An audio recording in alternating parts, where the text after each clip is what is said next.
For disclaimer.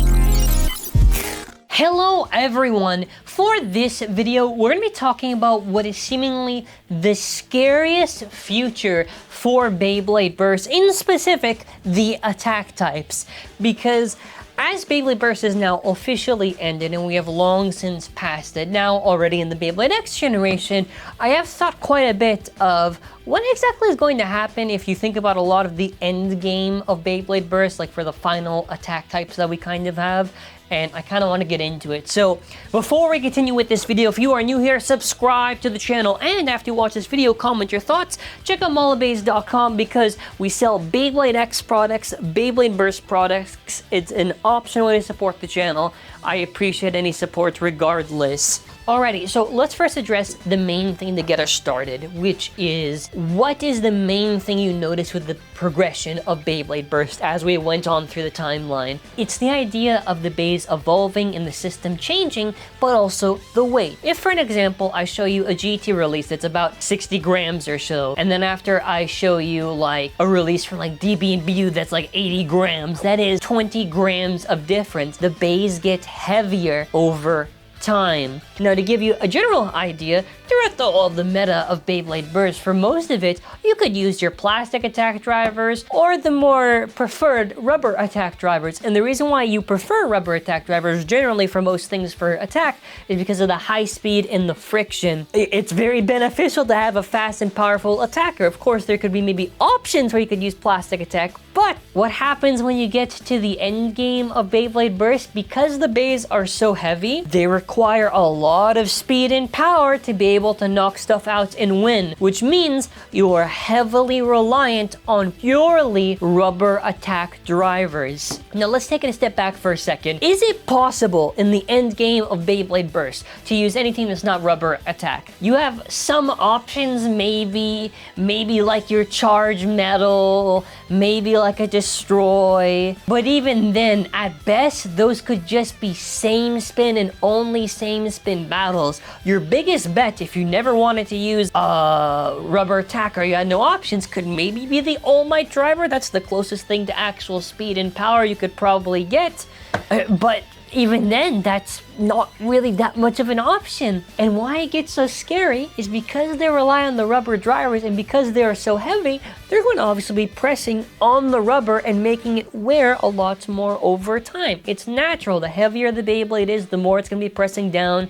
This is normal, you know. In 0G with the synchroms, obviously your rubber stuff is going to wear a little bit more because of the weight pressing down. But it gets scary because of the fact of this. The attackers are going to basically be extinct in maybe 5 to 10 years. That's why the title of this video is going to be something like The Scary Future for Beyblade Burst Attackers or something, or like Beyblade Burst Attack is Dead very soon. I don't know, something like that. Because what else options do you actually have? Eventually, it might get to the point where we have to evolve attack types to be like the meta that was in Japan, where the attack types are basically played on stamina bottoms that are technically maybe kind of attack, but also not really. But that's why the end game of Beyblade Burst absolutely gets so scary, because then you have no other options left. Of course, if we take a look for an example with the WBO, the fan-run organization, there are legacy formats, like let's say the GT era format, the Burst Limited that no one plays, or even Classic. At least in those, you don't really have to worry, because not only is there option for, let's say, plastic attack stuff to be used, but rubber attack, there's going to basically be almost little to no worry in this. So as we kind of end off, this is also why I'm very appreciative to Beyblade X. And the reason why I'm saying this is because Beyblade X does not really require rubber attack drivers. In fact, in reality, unless somehow they manage to find somebody to execute it, even then, I do suspect rubber attack in Beyblade X is not going to be really that much relied on. I feel it should probably work against the whole gimmick of the stadium. Maybe there will be some type of use, but I don't think it'll be over the regular stuff, like the regular attack options you can have. So at least in that regard, for the new generation, that's something we don't have to worry about.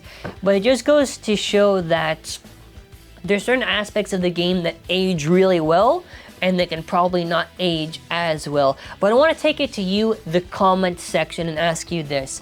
What are some potential options you could think in maybe 5, 10 years for the end game of attack stuff. You know, your guilties, your ultimates, your xiphoids, Gatling, I don't know, dangerous, you know, let me know.